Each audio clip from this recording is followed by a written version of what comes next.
Hello, everyone, and welcome back again for the second time today to my guest slot here on Wild Wisdom Wellbeing. And so excited, I have the wonderful, beautiful Eleanor Gladwyn, hypnotherapist and transformational coach. Great title, fabulous title.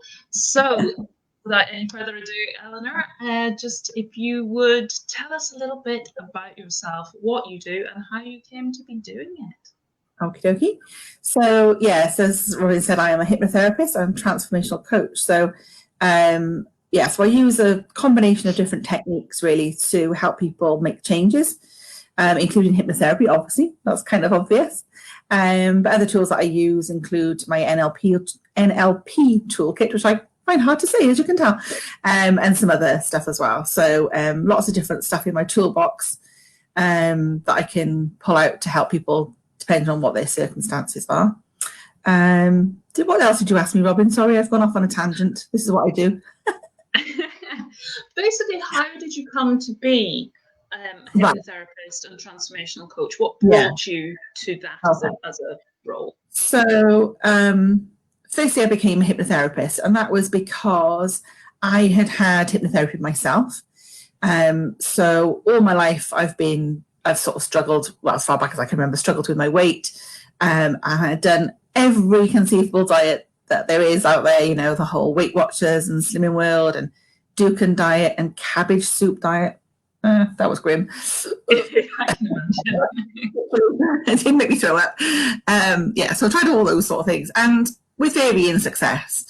But I always used to say it's up here that needs to change. It's not I'm fairly intelligent, I'd like to think, and I kind of know what I shouldn't be doing, but trying to make myself do that for any sustained length of time just proved to be quite impossible. So I'd kind of thought about hypnotherapy on and off, and I'd tried a download that we'd got from Anna Richardson, who's a TV person who does things like Naked Attraction and various stuff like that. But she had done a program called Mind of a Fatter, I think it was. No, that's what her book's called. Sorry, what was the book called? Secret Eaters. The program was called. And so through that, she had trained to be a hypnotherapist, and so she'd done this download. And I was really amazed at how it worked. But it wasn't quite enough. I needed a bit more than that. And so I met just by chance a hypnotherapist who I ended up having weight loss hypnotherapy with, and was absolutely blown away by how it worked and how it just changed my mindset around my relationship with food, but also I would say I gained more than I lost. So I gained a lot of confidence and just a completely different outlook on life. And so then when I had the opportunity to train as a hypnotherapist, I just jumped at it, because for me, I'd seen the transformation in myself and in my partner, because we did it together. And I just thought, I want to be able to help people in the same way that I've been helped. And I kind of knew that my job was possibly going to be coming to an end, and I was ready for a change. So that's how I got into it. And I absolutely love it. I just love seeing the changes that people make in such a quick time, generally. And they're always blown away by it, because they generally come to me as a last resort. I'd like to be somebody's first resort one day, but they generally come to me as a bit of a last resort, and they all say, "Oh, I've tried everything, and the thing seems to work, and I don't know what else to do." And then they're completely amazed that they can make the change that they've wanted to make for such a long time and fairly easily. So, yeah, I love it. And I think often people's first port of call is their doctor, if they're thinking they need to change something for their well-being. Yeah.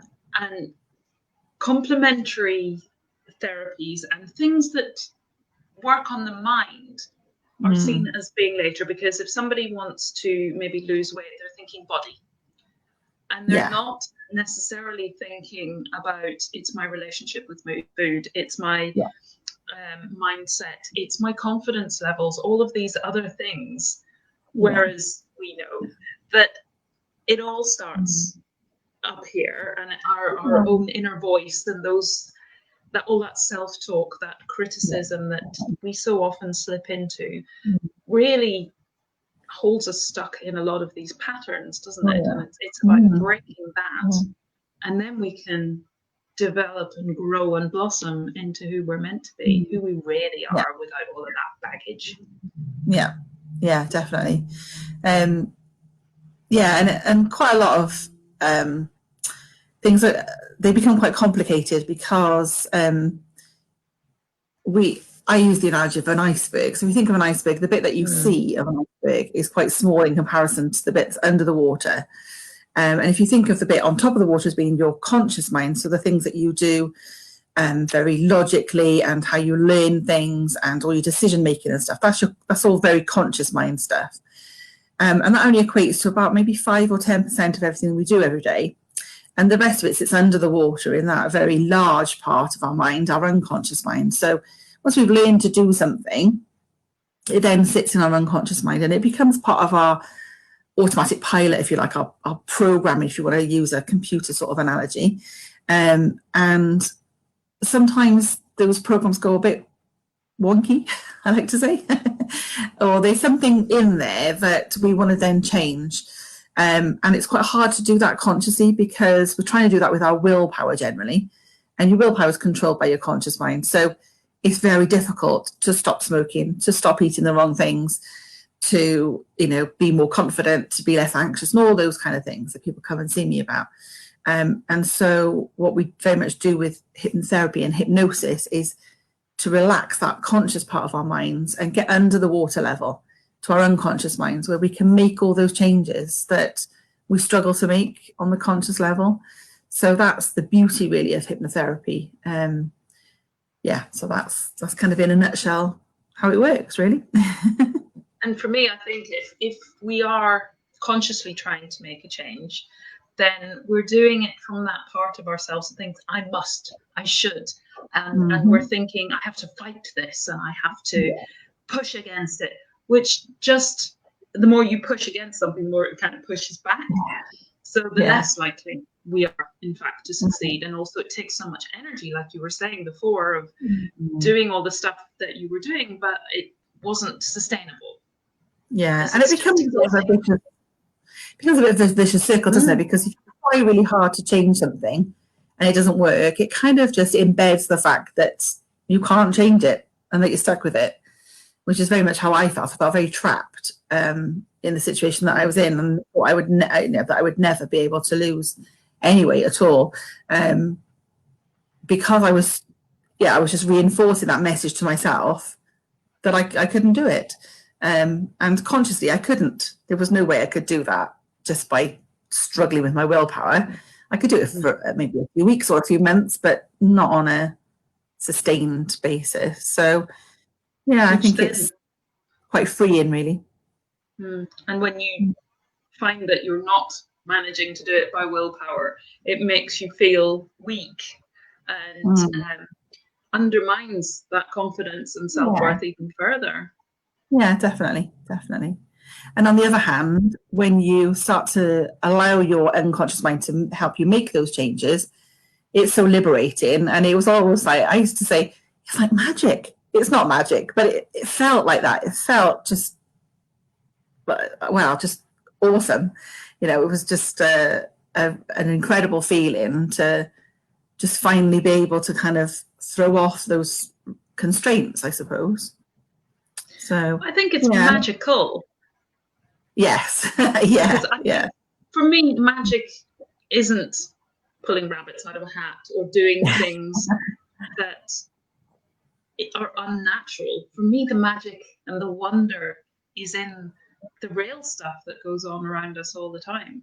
And that's a real miracle that our bodies, when we can get past that conscious mind, that's often, for me in my work, we come up with these thoughts and beliefs in moments of stress and trauma, the ones that aren't serving us.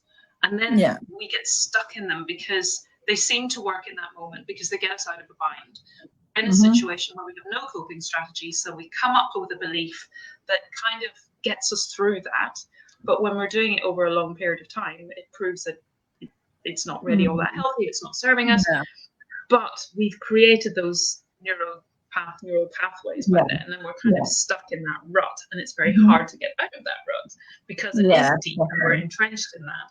But when we can bypass or find a way, whether that's hypnotherapy or something else, find a way to get past those restrictions that we've imposed upon ourselves kind of unconsciously. We haven't necessarily decided to create that belief, but it just came in that moment of trauma. So when we can bypass that by some other way, getting the conscious mind out of the way, out of our own way, and just allow our true nature to come to the surface in that, the unconsciousness of who we really are.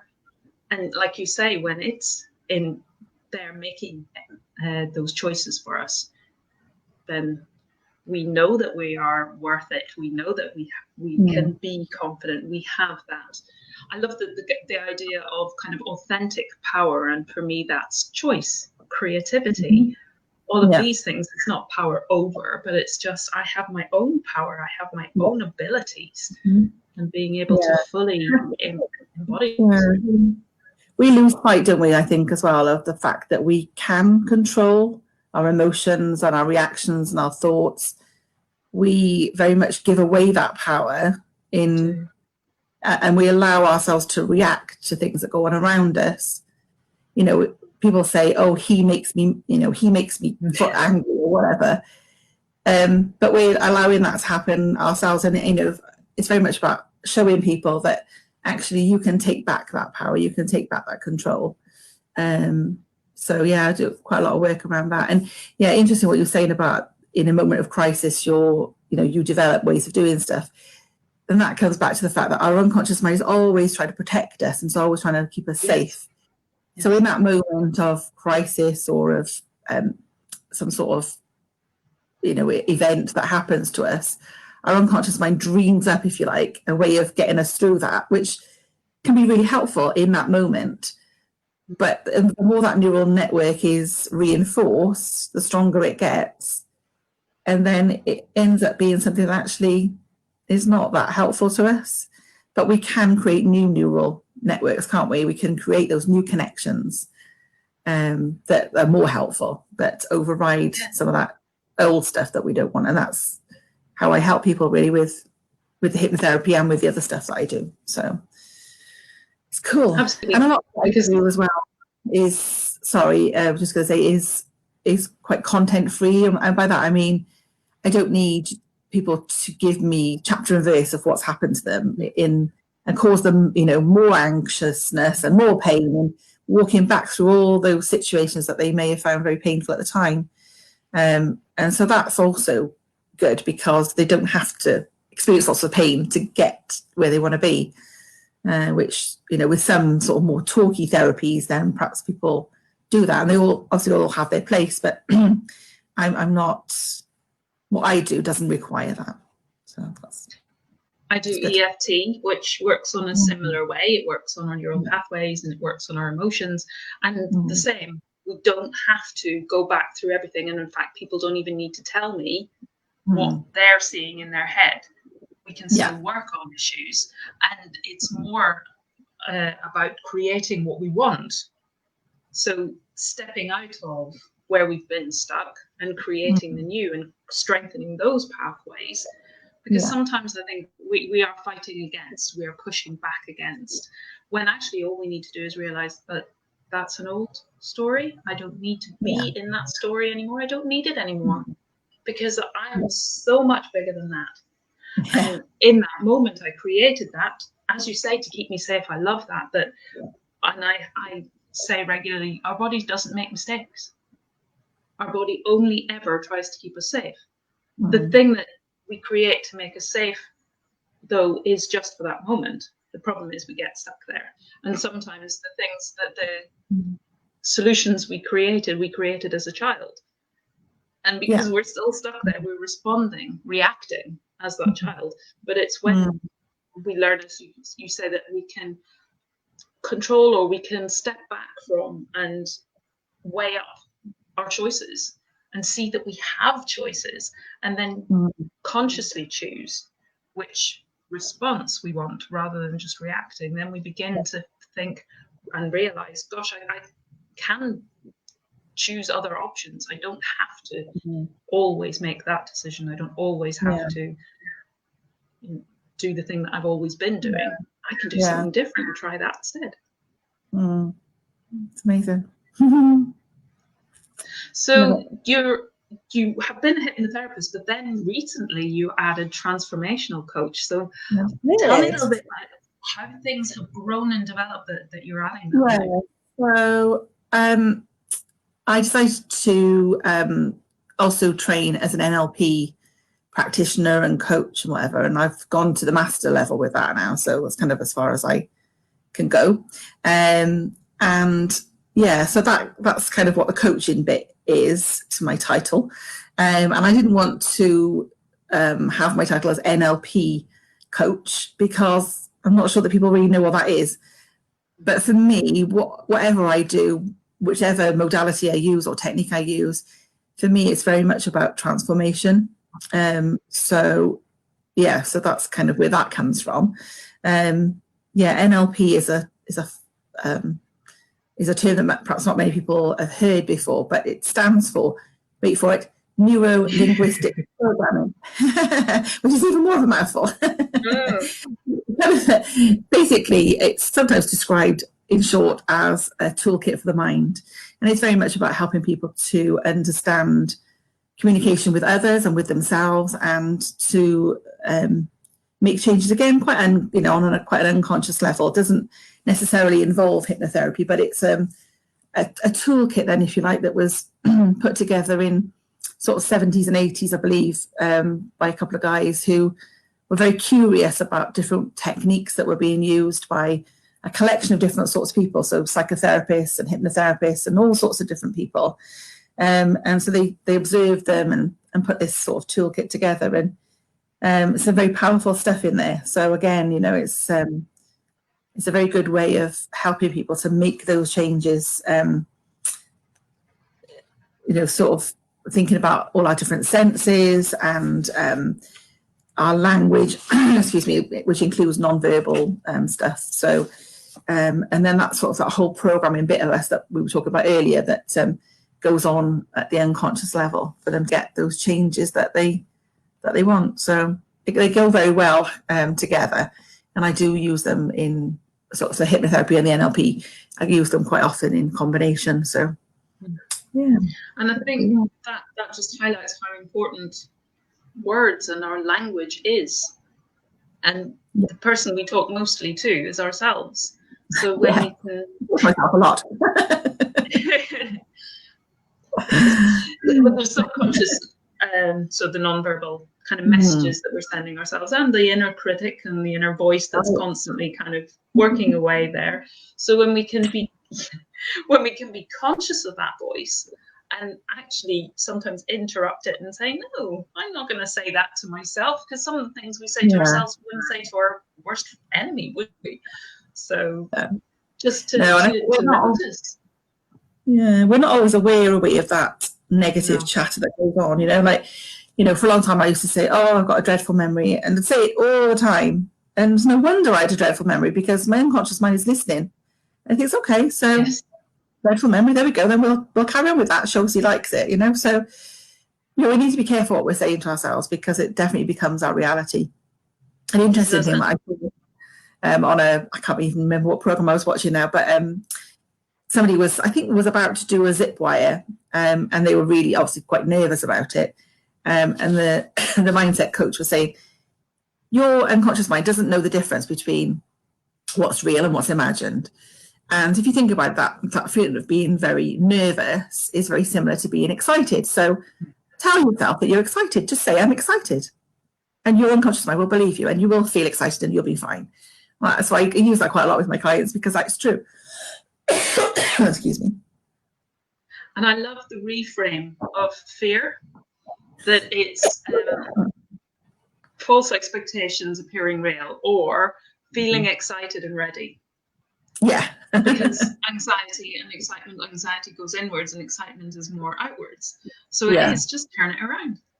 Yeah. And Just sort believe of feeling, excitement's excitement. that whole sort of like butterfly or wobbly feeling inside is very similar, whichever end of the spectrum you are. So yeah, next time you feel a bit nervous, just say to yourself, I feel excited. See what difference it makes. And sometimes for me, it's about, rather than holding our emotions in, which we often do, and then they can kind of be uncomfortable in there. Yeah. But when we can express them, so instead of turning it inwards, turning it outwards, then that really helps. So it's not just with anxiety, but other things as well. And just remembering that the body isn't making a mistake. It's fine. Just go with it.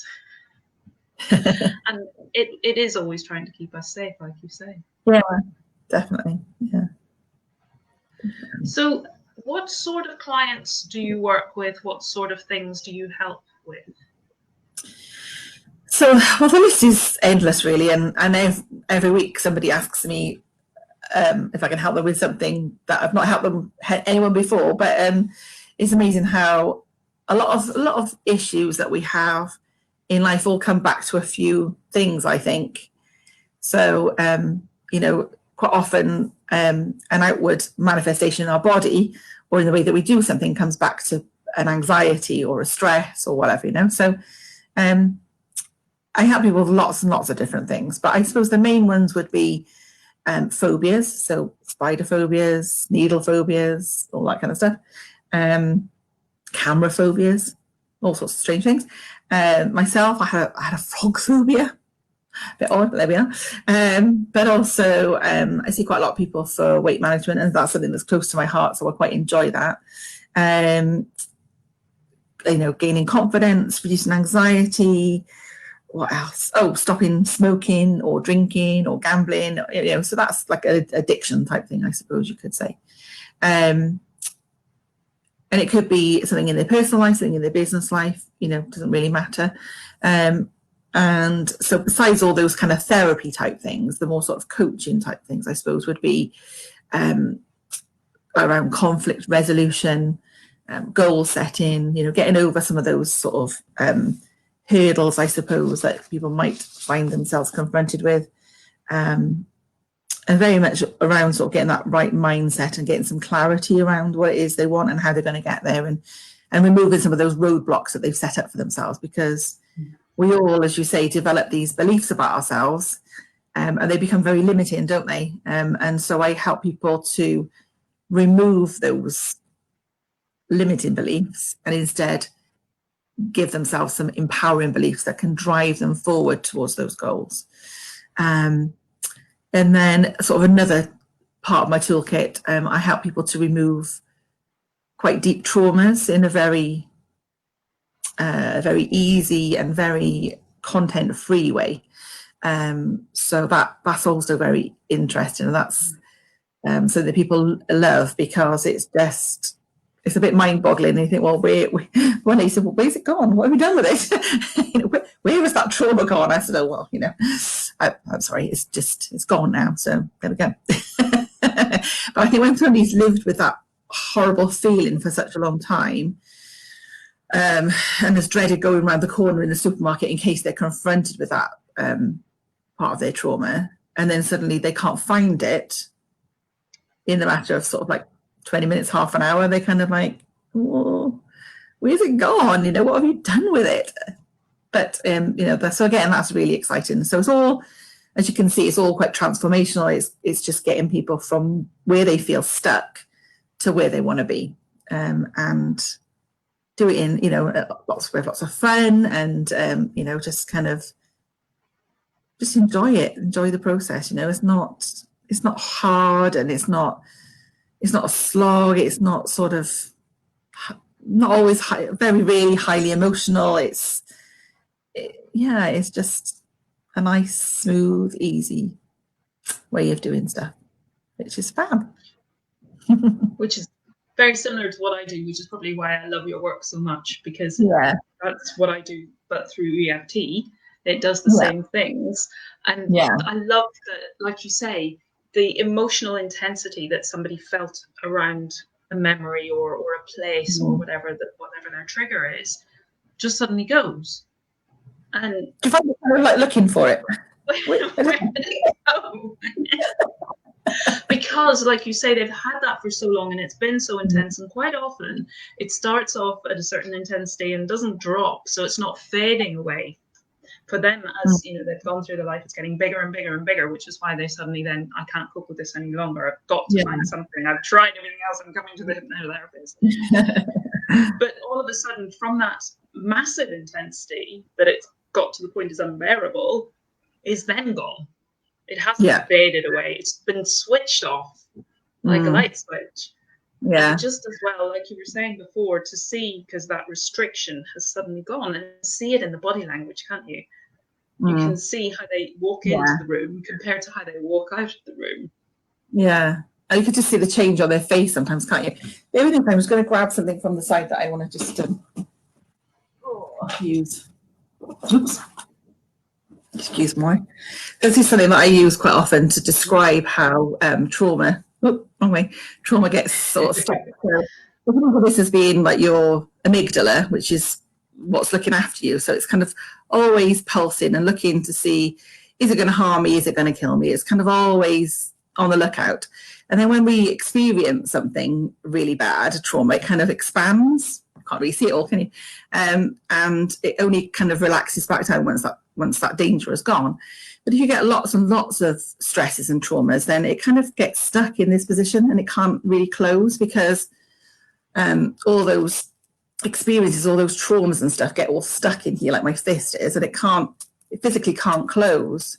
And that's why we have all those horrible stress hormones racing around our body. So one of the techniques that quite a few of them probably, but especially the one technique that I use, is very much about pulling out all that stress and getting rid of it. And so the amygdala can go back to a normal sort of pulsing state. And that's why they lose that feeling of being so stressed. So that's it's one of my visual aids, one of my little props that I use with people quite often, because it just is a really good way of visually demonstrating what it is that we're talking about. But absolutely, it really is a very clear demonstration, and I love the visuals.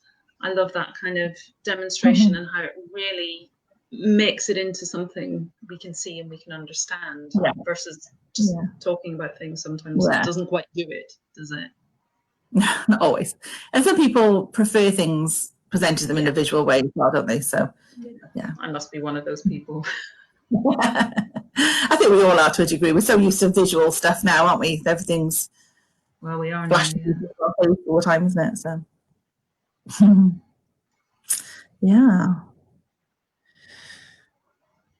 something else I was going to say to you there, but it's gone out of my head. Oh no. I hate it.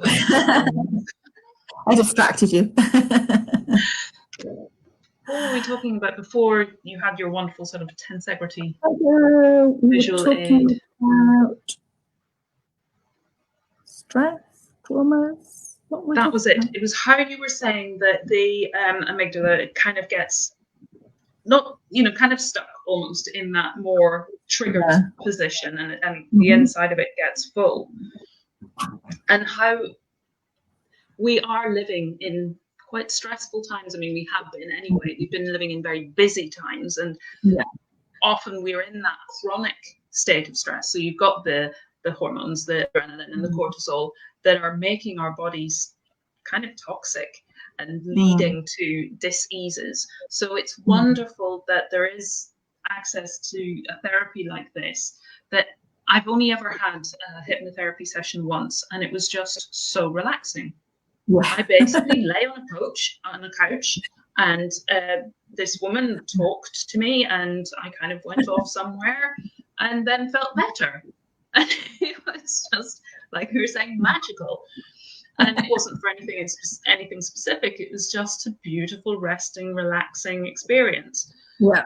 So that ability to just get our bodies back towards balance, back towards feeling grounded and centered, and when everything is so triggered, and when we're so in the kind of chronic fight or flight state, and everything just feels so overwhelming and too big, and that we just cannot even see a place to start.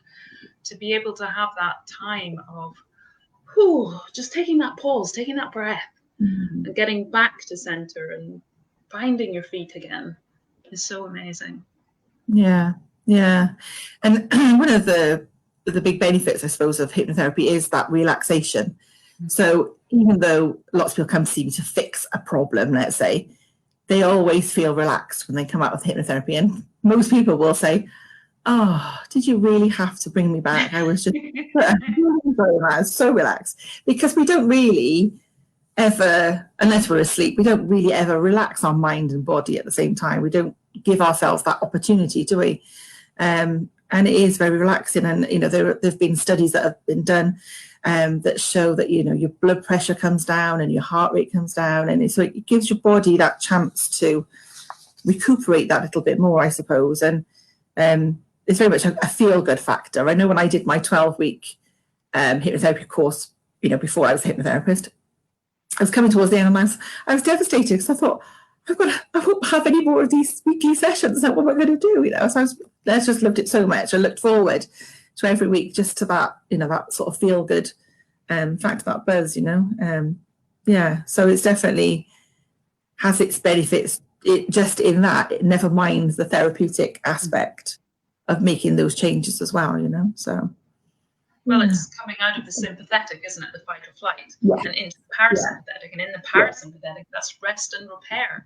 So our bodies can't repair unless we spend time there, which is why it's so vital, even when we're not trying to get over anything, or we're not trying to recover from something. It's still every day. That's why we sleep. Every day we need to spend some time there. But it can be really nice to do it when we are awake and consciously, because it just opens our minds as well, doesn't it? And then we can see opportunities and see possibilities that we weren't aware of before. And that's where, when we're in that state, that's where digestion takes place properly, where we break down our food, where we absorb our nutrients. So it's not a wonder, really, if we're stressed that we're eating all the wrong things, because our body's just desperately trying to find the nutrients that we're not absorbing. Yeah. It's a very interesting thing, isn't it? The mind-body connection. How absolutely. It's not generally well known. I don't think people are that well aware of it. But you only have to sort of think. If you're embarrassed about something, you blush. So, and you didn't make your skin change colour, did you? It's not that you constantly thought, "Oh, I must make my face go red now because I'm stood in front of all these people." It's just a reaction your body has because your mind is thinking, "Oh heck, I've got to stand here and talk now, or people are looking at me, or whatever it might be." So we are aware, I suppose, of that connection, but we don't. It's not in our awareness, if that makes sense. And the more you become aware of the connections, like you say, that whole sort of feeling stressed, and then it has that effect on your body with the illnesses that we experience, because our bodies are trying to get our attention, aren't they? Our bodies trying to get the attention of our minds to say, "Look, you need to change something because this really isn't working out for me." So the more we can tune into that and be aware of that, the better our health is, really, I think. Absolutely. And I think we are so much a multi-layered being, and we maybe call it mind, body, and soul, or whatever, but we need to work with them all together, don't we? We need to bring them into balance. Anytime there's an imbalance somewhere, we're going to feel it. It's going to be uncomfortable, and we might not know why until we start to tune in and listen. And I think getting into that really relaxed state of hypnotherapy just opens us up as well to hear more from what is my body trying to tell me? What are these symptoms or discomforts that I'm experiencing? Because I find that when you tune in and you ask your body, "Why am I stiff here? Why am I sore here?" It might tell you all sorts of amazing things that you think, "Where's that coming from?" Like, I'm feeling tightness and restriction here because I've got this tightness and restriction in my life. It's a reflection, isn't it, quite often?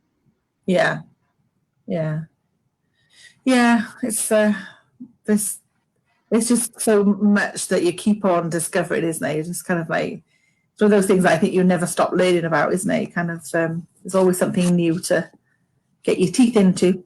That's why I love it. I love learning, and I love making new connections and deeper understandings and deeper insights. It's kind of just my passion. Also, on a slight tangent, I know that you love going out for walks. You have a couple of dogs, and I've seen your amazing photographs on Facebook and Instagram. You're always snapping away and sharing such beautiful images. Can you tell us a little bit about what the animals dogs bring to your life, and also what you love about being out in nature? So there bring lots of fluff balls. That's the first thing I'll say about them. Lots of fluff balls. And we have a crazy spaniel, so it's a good job he's handsome, because he can be a bit of a nuisance. But I think that's probably mainly the human's fault, in all fairness. He seems to be more crazy if he's got too much energy. So, it's probably my fault in some degree. But yeah, they're good company, and they're quite funny in lots of other ways. And I suppose it just gets us out in the fresh air, and you meet people, and it's quite funny because I see people that we on the walks that we do regularly. You'll see the same sort of people, and I know the animal, I know the dogs' names, but I have no idea what the humans are called. So it's good. It's one of those funny things. But so yeah, you get out and you meet people. You get lots of nice vitamin D and all that kind of good stuff, and all that fresh air. And I think throughout lockdown it was good because we were blessed really with good weather for the majority of it. And with it being spring, I think it was just lovely to have that extra little bit of time to be able to sort of stop and notice things that perhaps sometimes you rush past generally in other spring times. So to watch all the flowers and really notice things that I've not noticed perhaps since I was quite young, different flowers that I can remember being taught about when I was young, and that kind of stuff. And I think just generally being outside and getting there's something, isn't there, about that whole being outdoors thing that just calms us and just kind of brings us back to reality, I suppose, because all that busy stuff that's going on is really, it's just nonsense. So it was nice in lockdown to just, I know it was very difficult for lots of people, so not to take away from that at all, but I think a lot of people that I speak to have enjoyed that sort of slower pace of life and just a simpler way of life, and it's almost not needing all that material stuff, because throughout lockdown I think literally all we bought was food. I think I put petrol in the car once, maybe. I had the same £5 note in my purse the entire lockdown. So it's kind of like it was a good time, I think, to just take a step back and just be, really. Yeah, I think it's helped us to have that space to reassess what's really important and what are our deepest values. What do we want most of in our life? Those connections and those times, the precious times of just being, rather than the busy times when we rush past and we don't even notice. Yeah, definitely. Yeah, and in the spring it was lovely just to see all the changes going on. And for me, in what I do, it was a really good reminder to me that we all have that ability within us to create that change, just as those plants and trees create that change season by season. We have that ability as well. That's quite deep and meaningful, I know, but that's the analogy that really comes home to me, is that whole sort of change of the seasons, like now with the beautiful autumn colours and stuff. There's always change going on, isn't there, in nature? And it's a good reminder to us that we can make those changes as well. We're not stuck in winter or autumn or summer or spring forever. We can make changes too. So, and that things come in their season. Yeah. So we grow in a season, and then we need rest, and we bear fruit some time after the seed has been planted. Yeah. I think nature gives us so many wonderful examples and lessons and teachings that when we're too busy, often we don't have that space, headspace to really notice. So yes, having something like lockdown where we are kind of forced, we're pushed into a slower pace of life and just able to look around and see things. There are, yes, of course, it has been a terrible time for many, but then there are things that we can take from that time, hopefully, to make coming out and going forward better. Yeah, definitely. Yeah. So I believe you have a special offer on at the moment. Can you tell us a little bit about that? So October is always an NHS campaign called Stoptober, which refers to stopping smoking. So they have a bit of a push on it in October. So last year and this year, I've joined in. I jumped on the bandwagon, and so I've got an offer on throughout October on my stop smoking sessions. Excuse me. So I've currently got 25% off offer for sessions that are booked and paid for in October. You can have the session in later on if you want. But yeah, so that's my offer for this month. And it's a 2-session package. I would say probably everybody that I've seen has gone out of the office after the first session and not smoked. 1 or 2 people have come back for the second session and wanted some reinforcement. We've done that. Lots of people don't actually come back for the second session, which is a bit of a shame because they could just come back and do some relaxation, like you were saying, or for something else. They might want to stop biting their nails, or whatever it might be, or just get a bit more confidence. Whatever they want to do. So it's a 2-session package, but you can expect to stop smoking after the first session. So an hour and a half, as opposed to months of wearing patches or chewing gum or struggling really hard with your willpower to stop smoking. It's a no-brainer to me. With wonderful ease and a great relaxation thrown in. Bonus. It's a win-win, I think. It is a win-win. I think that's a wonderful offer. Yes. I think it's a win-win now because there's also a discount. So fabulous. And so where can people find well? Sorry? I think how much money you could save on not buying cigarettes. Not buying cigarettes, indeed. Tobacco, so whatever. Where can people find information about that? Is it just on your website or? So they can. Well, mostly I sort of put the offers on my Facebook page, so definitely on my Facebook page. You could just give me a call or book in on the website. So lots of possibilities. Email, all the normal channels.